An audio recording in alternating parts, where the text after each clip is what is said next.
Hey guys, how you doing? Kelly Johnson here from Kelly's Truck Talk. I'm talking about stuff that is happening right now in the real estate business. I'm still working. I'm still busy. I got to do it while I'm driving down the road. We're doing a nighttime episode. We haven't done a nighttime episode yet. And I thought, man, I'm going to do a nighttime one. I'm still going right now. I just finished up. What is it? Just about 7. And just got a few things done, and now just heading to the home office now. But I wanted to talk about something, and I thought, let's do a Kelly's Truck Talk on this. So I've got a client who is he's having a hard time. We locked down on a property.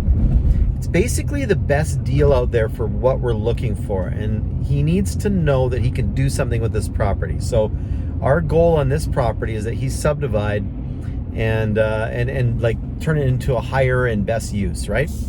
Now, the thing about this, in our area, we have a thing called an OCP, an official community plan, and then we have our zoning. So there's a zoning, and then there's the official community plan. The zoning basically says, gives you the rules of what you can do on that property based on what it is today. The official community plan is talking about the future use of the property and potential highest and best use. And what the city is hoping for is that things happen in that area or on those properties. They're going to reinforce the vision of what they see for increased density or whatever. And in some cases, they don't want increased density, right? Well, in this case, it's what we call Res 3, which is an OCP designation, which supports like condos, basically. So we got a bunch of single family homes in this little street, and the OCP for it is basically condos, but it's zoned single family at the moment. So you see the conundrum there. Now we're thinking, I am in the black right now. This is hilarious. Anyway, for example, there's nothing he can do right now. That's the conclusion we're having right now, is that we don't believe that there's something that he could do on that property that would be just on that property, and he could create a higher value just on that property. He actually would have to assemble with another property to do it.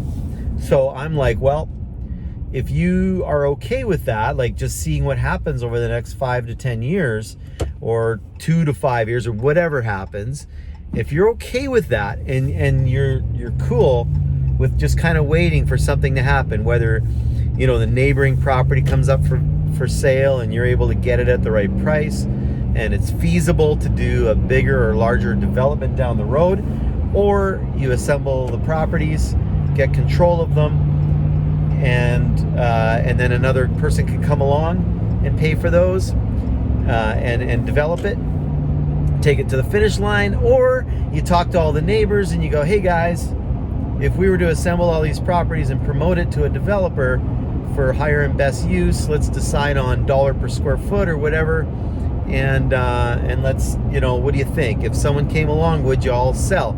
Assembling properties is not easy. It's not an easy thing. So in this case, it might be the best case scenario for my client to not buy this property. And sometimes we come to this conclusion based on the criteria that's important to that client for their game plan, for how they need their investment dollars to work. Sometimes we got to give them the advice that doesn't pay us that day, right? Sometimes we got to give them the right advice because it's the right advice. And then what happens is they start to trust that. They trust that that's the right advice and that you'll always give them the right advice. And another deal will happen. I'll do another deal with this person. This client has actually been working with me for 9 years now, almost 10 years, buying properties and stuff. And there's a high level of trust there. I never want to breach that trust, ever, ever, ever. Anyway, it's a scenario I've been dealing with in the last little bit here, today actually. And I just thought I'd talk about it with you and just see what you thought. All right, have a great day.